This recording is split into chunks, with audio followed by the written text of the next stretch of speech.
We talked the other day about how Laura Trump is, I think, the second in command at the RNC. In reality, I think she's really pulling the strings because she's Trump's inside woman there. And now we learn this. Donald Trump's new joint fundraising agreement with the RNC directs donations to his campaign and a political action committee that pays the former president's legal bills before the RNC gets a cut. So honestly, this reminds me of the 2016 era and what Hillary did with the DNC and how it was kind of her own piggy bank.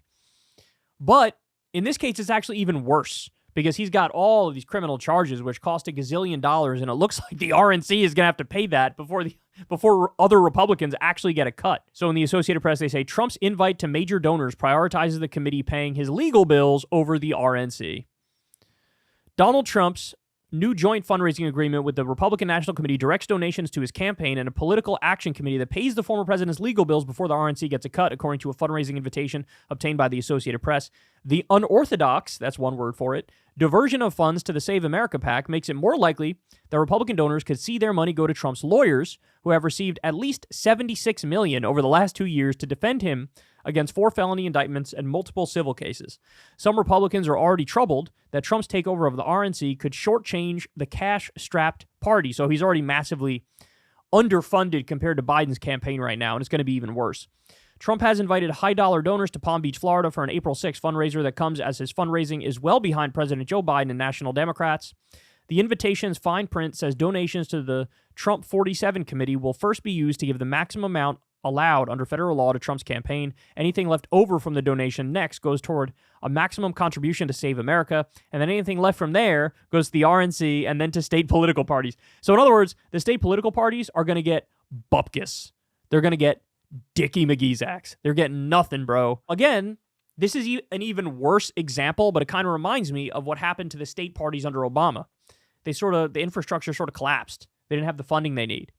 And this is going to be that times 100. It's going to be way worse. These guys are going to be pinching their pennies. There's going to be no funds for them. Adav Nodi, the executive director of the Nonpartisan Campaign Legal Center in Washington, said that is a break from fundraising norms. Usually, Nodi said, candidates prioritize raising cash that can best be spent directly on campaign activity. Save America, on the other hand, is structured as a leadership PAC and thus barred from spending directly on Trump's own campaign activities.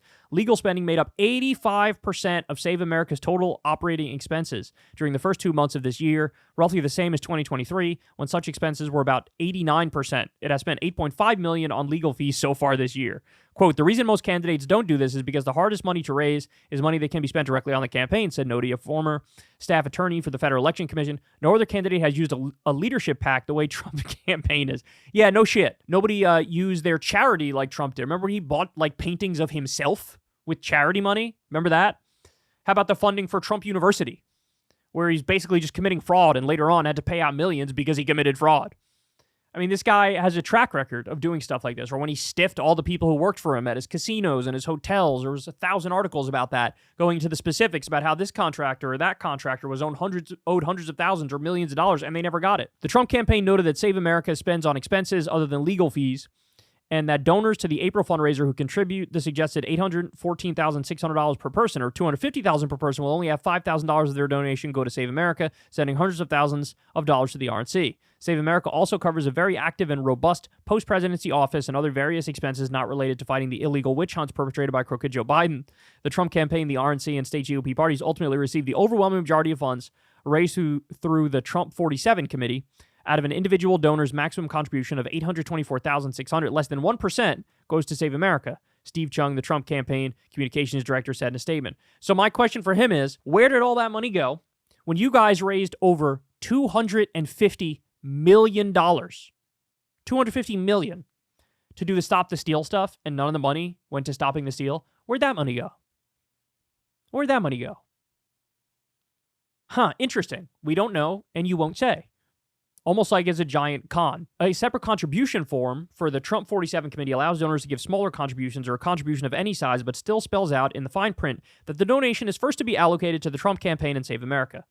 Trump's handpicked leadership team for the RNC includes his daughter-in-law, Laura Trump, who is the committee's co-chair, and Chris LaCivita, who serves effectively as one of 2 campaign managers for the Trump campaign and is now also taking on chief of staff role at the RNC. In other words, he has made the RNC an extension of the Trump campaign. I guarantee you that money's all going to them. There'll be sprinkles around for the state parties, for example.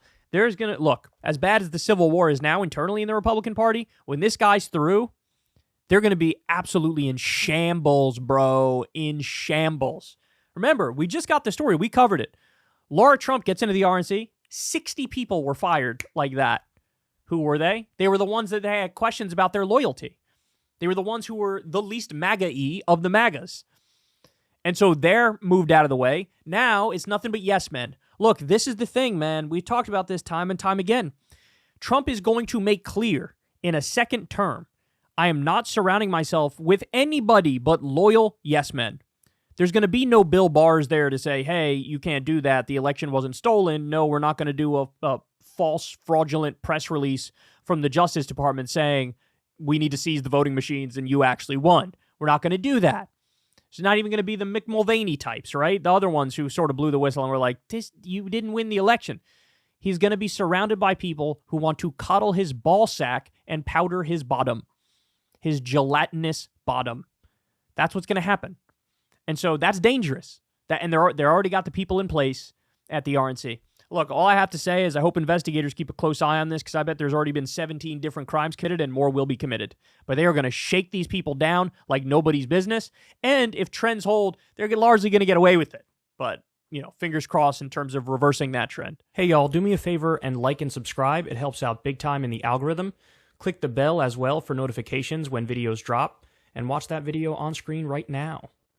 You know you want to.